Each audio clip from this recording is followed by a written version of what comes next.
Hey, what's up? I'm DJ Sixsmith. You're watching Sit Down. Rapman is here with us. Blue Story, the new movie from him. What's going on, man? How are Yeah, you? I'm good, man. I'm good, man. Just sitting there. It's crazy times right now, but I'm happy that I'm healthy and I'm happy my movie has finally hit the US. So it's a good Aren't you time. happy that you did it already too, and you didn't have to stop production or anything like that? Uh, I am so blessed that this happened for me. That happened after because I would have been devastated if I would have to stop production or if the cinema runs would have got cancelled during the shows back home. So yeah, I'm happy that and right now is a good time for home release. So I think things worked out in favor for the movie so far. So you're hanging in London right now. You mentioned the fact the movie is making its way to America. What's been the reception at home for you so far? It done really well at home. So much love and appreciation from all different age groups, all different backgrounds. It just done so well. It done well. It done well in the cinema. It done well on the home entertainment side. The reviews came in well. It's just been a good full run. The whole run for the movie just really went smooth. And I'm thankful. What is the most fascinating angle to you? Because friendship is a big part of this, things that pull friendships apart, obviously a huge part of it, but what really appeals to you about the whole thing? Well, the story is based on my life, so it all appeals to me, because it was based on my childhood, and I realized what I went through growing up as a kid is in living in one area and going to school in another area where the two areas were a massive gang rivalry. I wasn't the only one that could relate to that story. I knew others that went through the similar situation, so I figured, you know what, maybe this would be a good story for my neighborhood. But when I expanded on the story and I touched on the issues that I touched on in the film, like grief, mental health, peer pressure, and it reached a whole nother audience. What I think now, I think there's so many things in this film that mean a lot to me. Peer pressure is something that when you're a kid, you certainly think about. Mental health and grief are really not things that are at the forefront, maybe a little more so now today than they were. Are there certain things you think about now with your story that you didn't focus on back then, but now you really see a lot clearer since you're an adult? You say that grief don't mean a lot when you're younger, but if you grew up where I grew up, bro, you lose people often. And we was losing people from a young age because this street stuff in London has been going on as long as it's been going on over there. But things I probably look at now when I watch it, more the extra pressure to make money. When I was a kid, I kind of accepted being broke and was ready to just do anything to get by. I didn't really think of opportunities outside of just really getting a quick buck here and there. And I think all messages of my background of where I came from, basically coming from the street poverty life to now making movies with studios. So there's more of a motivation factor there that I think people should look at. My journey wasn't a typical film school route. It was literally just YouTube's there. Let me just film something, put it on there and see what gets me. Yeah, how old were you when you first started filming stuff? I love the fact that you took a different type of route. So when did it all begin for you? When did I start? I shot my first video when I was 19.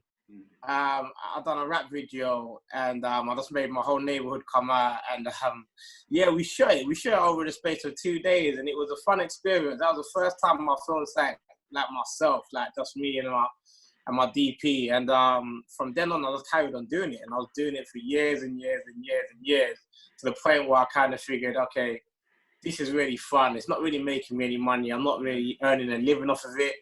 But it's the only positive thing I've got going in my life and I enjoy it. So I'm just going to carry on doing it anyway. And then eventually, things clicked, Sharon story clicked and it became a career. So how old were you when you finally started making some money off this good content? Woof. Hey, I don't think I think I only started making money from this literally 2018. Wow. Before 2018, I was getting by whatever I could do, I would do. But I wasn't making any money off of making shorts or making music videos, whatever you want to call them. I wasn't making anything from them. It wasn't even a form of income. It was just a hobby that I enjoyed doing. So yeah. How does the joy of making a movie about your story compare to those early days when you got the YouTube thing going? Because like obviously you're getting paid, people are going to see this, but like how would you compare just the pure joy of both those experiences? Oh, what compared it basically compared to I was doing it independent to when I'm doing it now, like with big backing kind of things. Hmm. Um, One thing I missed about when I was doing it really small is that it was so guerrilla style. Like we didn't care about permits, we didn't care about extras. We literally would just go to the street and film, and if the police come, run away, and when they go, we come back and film it again. We were so guerrilla style with it. Like I remember we was filming a scene in Blue Story, and there was a scene that we needed to use a toy gun. And then the producer told me, "I was saying we didn't get the permits, can't use it." And I was like, "What do you mean a permit?" So no one's not watching. Let's just film it and then put the gun away. Like it's a toy gun, it's not gonna hurt anyone. No, we're not allowed to do that. It's against the rules. So all of that was like, oh man, like back when I was doing my own stuff, we just done what we wanted and whenever we wanted, and we just filmed real raw, and we'll film past like everyone film extra 5 hours on the day if we could. Now everyone's got to get their lunch break and it's against the rules. So it's a lot of restrictions that you have to kind of get used to. But it has its benefits as well. There's a lot more support systems for me to make my vision. So it has its ups and downs both ways. What are some big things you want people to take away from this story? Because it's so personal to you having lived it. And for people here in the United States that don't understand the intricacies of the neighborhood you grew up in, what's most important to know? I want people to see how young youth get caught up in gang life and how they get caught up with picking up weapons and committing certain crimes, and there's a perception now that any kid that joins a sort of gang or picks up a weapon is from a bad home. Like the parents are bad, the parents were druggies or whatever, but you can have a loving home, you can have a parent that does everything for you and you could still end up making one wrong decision that really gets you caught up in the spiral of crime, and I want anyone that's in the gang life, anyone that's in the street life to really watch it and know that, there's no happy endings when it comes to that type of lifestyle, like it might seem all good now, you might feel safe now, you might think it's the route, but there's such a bigger world out there other than your neighborhood. And I hope that people can see that and get the message from it. What do you think is the hardest part of leaving the neighborhood and leaving that gang lifestyle? Because like you said, there's security in that for people. There's a sense of desperation about what life would be like outside of it. What's the hardest part to walk away from, in your opinion? I think it's to having that safety unit there. When you've got a group of brothers there ready to fight your battles whenever you need, it is reassuring if you ever get into any sort of problems. And if you haven't got anything, it doesn't matter because everyone in the group hasn't got nothing, so you kind of all fit in. So it's easy to stay there. And stepping out by yourself, you don't feel as protected anymore. You kind of feel alone now if you've always been with a group. And plus you could get resented from that same group who left. They might see you as an enemy now for leaving them.